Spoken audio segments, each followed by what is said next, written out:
Fala, meus queridos! Jonatas Bezerra aqui, diretamente do nosso querido canal da Cidade Viva São Paulo. Nós estamos hoje dando início, de fato, à nossa série sobre visões e ilusões políticas, baseado no livro do querido David Koyes, doutor em filosofia, professor no Canadá, né? Inclusive um quase brasileiro tupiniquim, né? Ele adora o Brasil. E hoje nós temos a grata satisfação de iniciar a série da nossa igreja, da nossa comunidade, baseado em política. A ideia é o que é uma visão política, o que é uma ilusão, né? Como cristão, como eu devo me portar. Então, acompanhe, fique aí, senta, pega sua pipoca, chama os amigos, que vai ser realmente uma série muito legal. Visões e ilusões políticas, ela começa basicamente com algumas definições, tá? Nesse primeiro momento eu queria introduzir algumas coisas, te trazer para esse mundo de conhecimento, que talvez seja um mundo novo para você, tá? Mas que nós possamos entender que como cristãos devamos entender qual é o nosso papel na sociedade, qual é o nosso papel como eleitor, qual é o nosso papel enquanto alguém que deve cumprir preceitos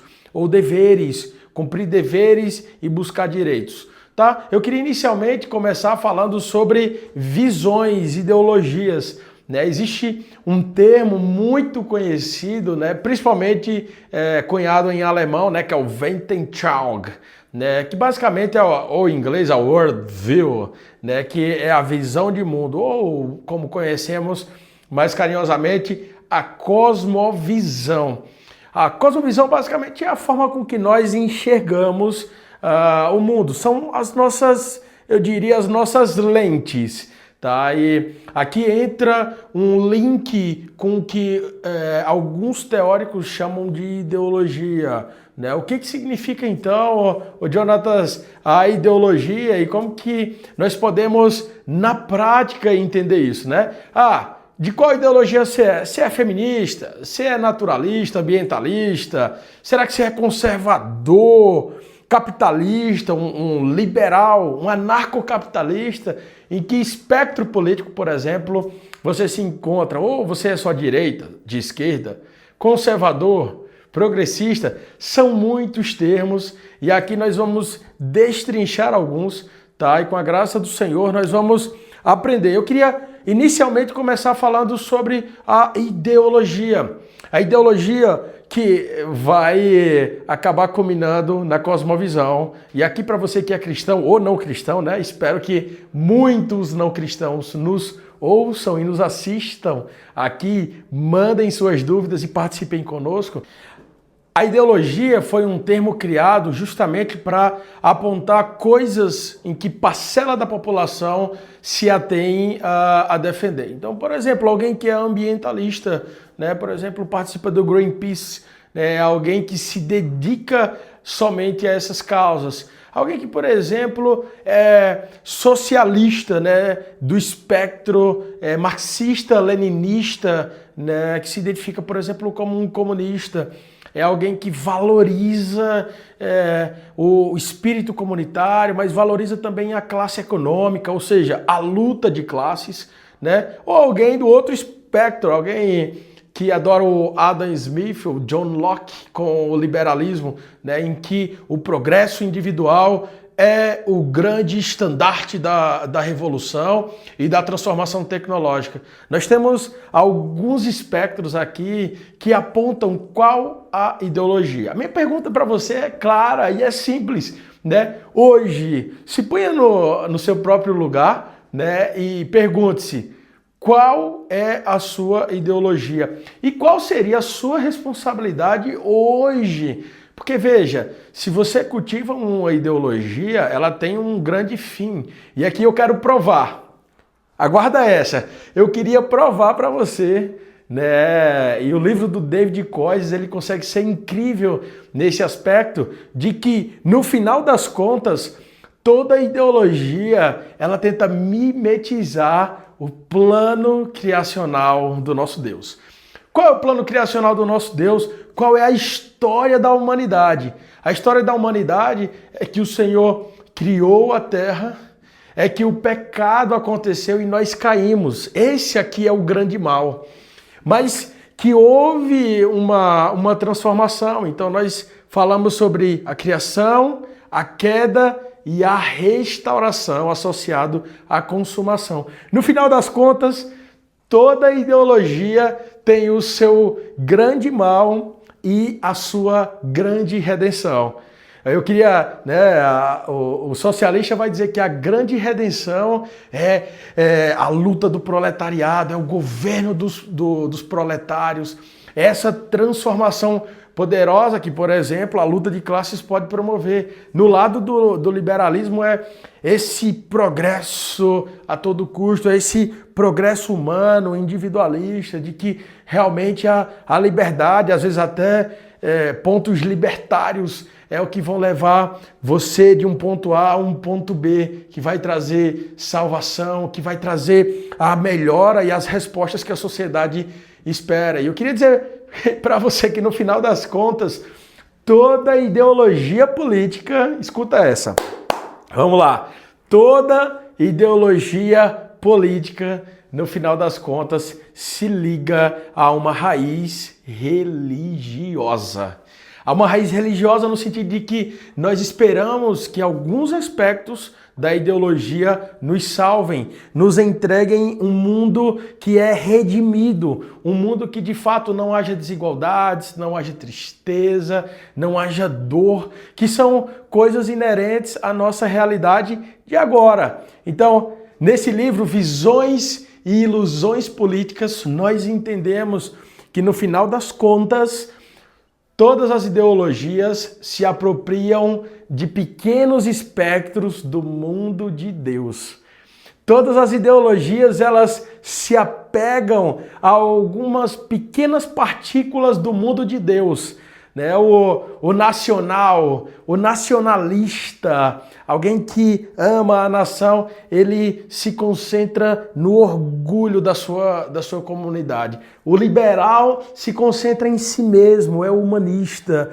O socialista se concentra na luta de classes, ou se concentra ali no seu contexto comunitário.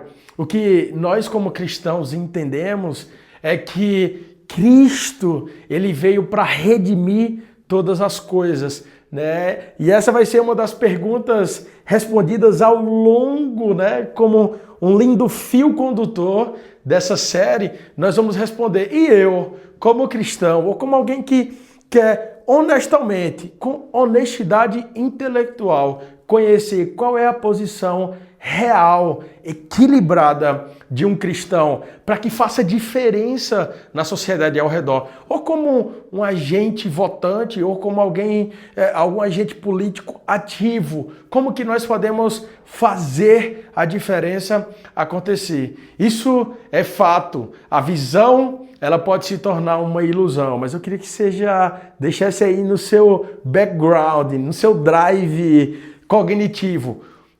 Toda ideologia é também uma idolatria. Calma.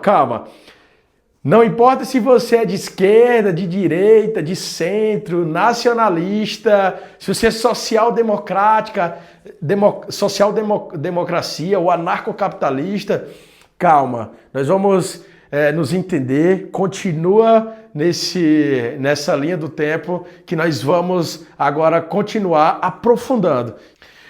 Mantendo o nosso aprofundamento, né, nós vamos falar sobre o que é o Weltanschauung, ou World View, né, ou a cosmovisão cristã, como nós conhecemos, o que ela fala, né, sobre o mundo de Deus. Né? Eu acabei de te falar que, no final das contas, toda ideologia e todos os espectros que nós temos, eles são pequenos arcabouços ou visões isoladas do mundo de Deus, do mundo criado.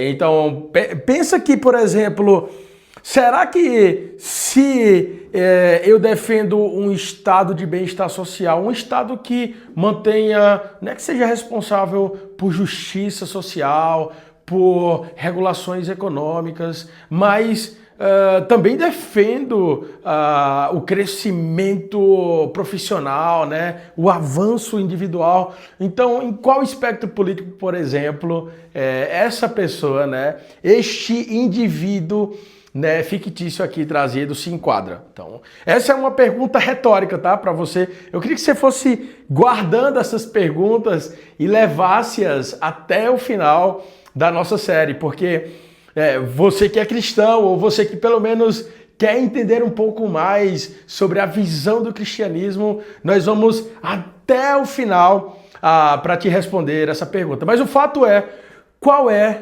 baseado na cosmovisão cristã, qual é a concepção de leitura do mundo de Deus, né? A concepção de leitura é que Deus, ele criou o mundo, que o pecado veio sobre esse mundo e que a partir do pecado sobre esse mundo, aqui foi quebrada uma ordem cósmica, né? A ordem cósmica aqui foi abalada quando o pecado ele adentra ao mundo e com ele o orgulho e a idolatria. Aqui fala-se que, no final das contas, o grande pecado capital, ou diria o pecado raiz, é a idolatria. Porque imagine que no Decálogo, quando o Senhor ele entrega os 10 mandamentos, ele diz justamente assim: não terás ou não adorarás a outros deuses além de mim. Então, a idolatria, basicamente, ela é tida como o pecado base. Então, entenda, a criação do Senhor, a santa criação, nos foi entregue. O pecado quebra essa ordem cósmica criada pelo Senhor. E aqui nós temos a redenção messiânica que está feita, ou que está cumprida aqui na figura de Jesus Cristo, né? E no final nós teremos a santa consumação da redenção em Jesus Cristo. Então, no final das contas, as idolatrias, as ideologias que são idolatrias, elas tentam mimetizar essa jornada de transformação ou de restauração messiânica. Eu queria dizer para você que os grandes políticos sempre surgem com aquela pegada messiânica, com o messianismo de vou fazer, vou acontecer, a salvação, eu sou a salvação para a humanidade, ou eu sou a salvação para aquele bairro, para aquela cidade, e não é tão incomum, tá? Grandes oradores e grandes líderes usaram de estratégias populistas e sim, de teorias messiânicas para arrastar multidões.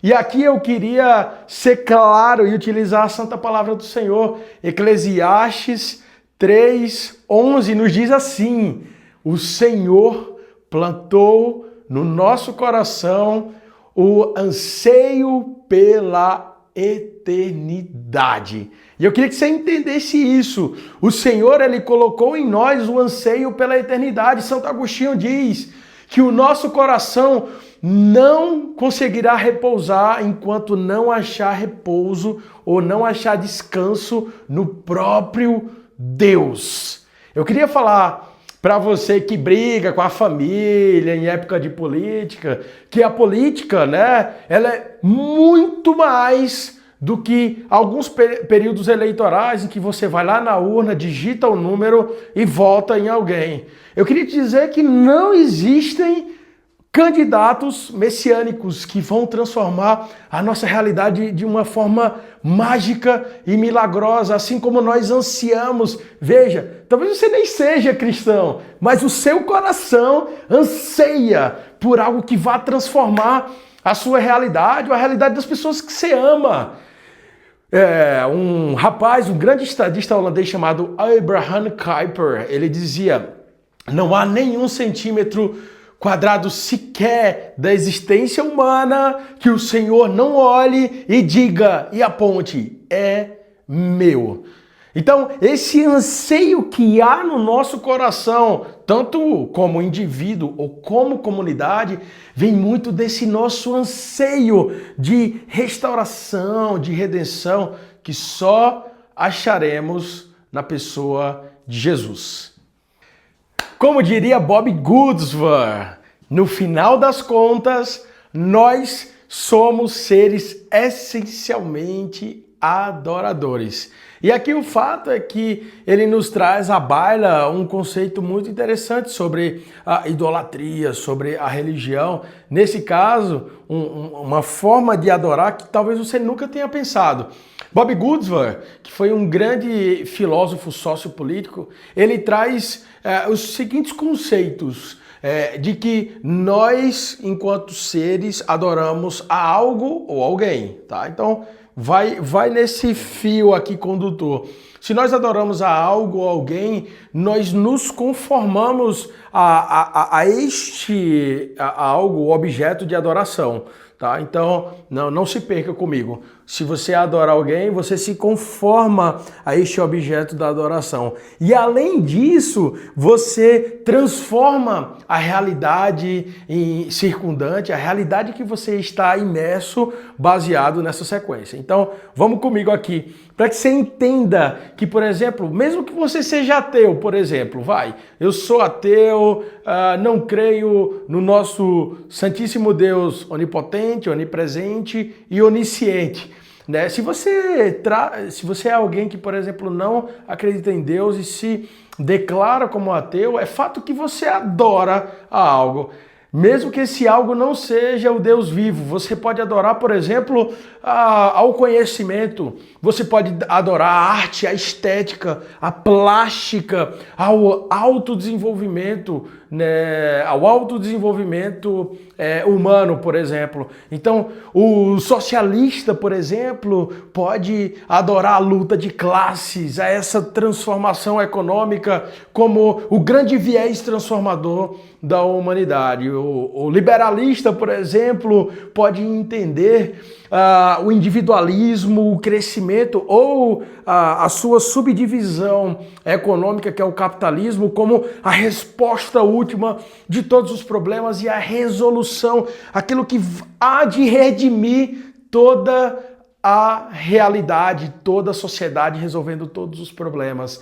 Bob Goodsworth diz que nós somos propensos a sempre adorar a algo, a nos conformar a esse ente ou objeto da nossa adoração, e a partir dessa cosmovisão ou dessa ideologia, pegou a conexão, a cosmovisão, as lentes com que vemos a realidade, nós transformamos o meio em que estamos imersos. Então, o fato é que, por exemplo, nós entendemos que todos temos no coração, um vazio enorme. Santo Agostinho diz que o nosso coração não encontrará descanso enquanto não repousar no Senhor. E outrora, há pouco tempo, eu acabei de falar sobre Eclesiastes 3:11, o livro mais mal-humorado das Sagradas Escrituras. O que Eclesiastes nos fala? Eclesiastes diz que há no nosso coração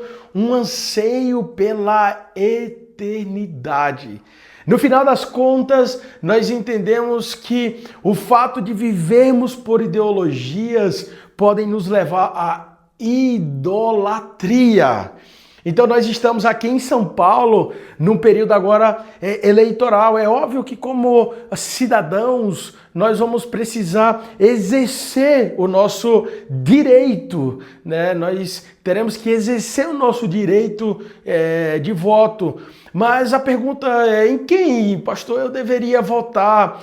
Quem deveria ser a minha opinião? Nós vamos trazer nos próximos capítulos, né, da nossa série qual é essa resposta, qual é a melhor resposta, né, para que você possa se posicionar como um cristão num Brasil tão polarizado como o nosso. A ideia é que você entenda qual é o seu papel. E nós queremos te trazer conhecimento para isso, como um ser essencialmente adorador.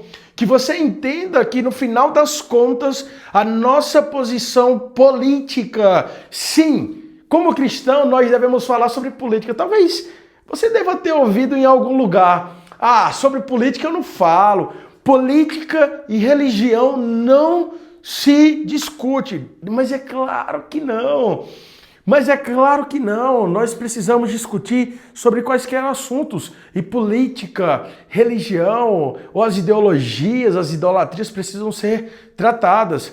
E aqui eu volto ao nosso assunto sobre entender que as ideologias são partes do mundo de Deus. Isso aí você já ouviu, você já entendeu. E nós já provamos que o nacionalista, ele adora e ele ama o seu senso nacionalista comunitário. O socialista, ele ama a luta de classes econômicas. O liberalista, por exemplo, o liberalismo ama aqui esse culto humanista de que o homem é o centro onde orbitam, o indivíduo é o centro onde orbita toda a vida, a economia, a arte, a natureza. Isso são espectros idólatras. Nossa! Queria que você entendesse isso. Quando nós temos resquícios da criação do mundo de Deus e fazemos disso o centro ideológico da nossa vida, isso se torna uma idolatria. Então você que, por exemplo, se identifica como cristão, mas que é alguém que ama as teorias de John Locke, ou você que se diz assim, eu sou alguém que ama ao Senhor, mas que adora as ideologias, por exemplo, de Karl Marx, né? As ideologias marxistas, leninistas. Você é alguém que tem idolatrado. Você é alguém que tem cultivado a idolatria. E o que é idolatria essencialmente, pastor? Idolatria é qualquer coisa que toma o centro de Deus na nossa vida. Idolatria é qualquer coisa que substitui o lugar de Deus na nossa vida. E ainda que você não acredite em Deus, a idolatria é quando você tira disfuncionalmente Deus do lugar que lhe é devido. O livro Visões e Ilusões Políticas nos ajuda a termos um tom equilibrado e você vai ver nos próximos capítulos como devemos nos portar como cristãos. Eu queria que você pudesse entender a partir de hoje, tá? Que como cristão, o seu dever vai muito além de ir numa urna, de defender candidato A, candidato B, vai muito além de jogar cadeiras, usar boné, invadir lugares. Eu queria que você entendesse que como cristão, você é o agente do reino na transformação da cidade de São Paulo e do nosso país. Eu queria que como cristão, você entendesse agora que, como Abraham Kuyper disse, não há 1 centímetro quadrado sequer da existência humana que o Senhor não olhe, aponte e diga, é meu. Como cristão, você precisa abraçar o pobre, o órfão e a viúva. Que as visões políticas que existem no mundo não se tornem ilusões e nos afastem do santo caminho do Senhor. A palavra do Senhor diz, para finalizar, eu queria que você estivesse comigo aqui agora, que a nossa vida ela é passageira como a neblina da manhã. Que você entenda que as visões políticas, elas podem se tornar ilusões quando estão desvirtuadas. E nos próximos capítulos nós vamos entender o que é socialismo, o que é liberalismo, o que é o nacionalismo, o que é o anarcocapitalismo.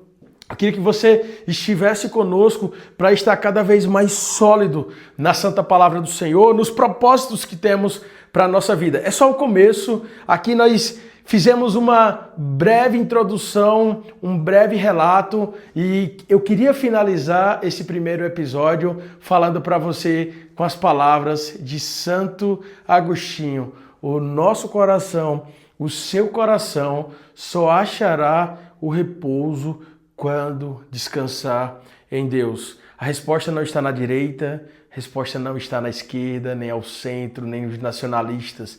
A resposta está no Senhor Deus. E nos próximos capítulos nós vamos trazer as performances, as idolatrias, as visões de cada grupo e no final da série nós traremos o equilíbrio que o cristianismo traz ao cenário político de transformação social, de dignificação, de trazer ao ser humano um pouco da transformação que é o reino de Deus, a restauração do reino de Deus. Enquanto a Igreja de Jesus, ela é chamada à justiça social, ela fala também sobre o Senhor transformando o nosso senso de comunidade. Eu queria que você pudesse ser hoje abençoado por esse conteúdo, que a graça do Senhor esteja sobre você, a sua família. Nos vemos nos próximos capítulos dessa série. Acompanhe conosco, porque vem muita coisa boa. Que o Senhor te abençoe. Visões e ilusões políticas. Vamos transformar São Paulo e vamos viver para o Senhor. Valeu, gente!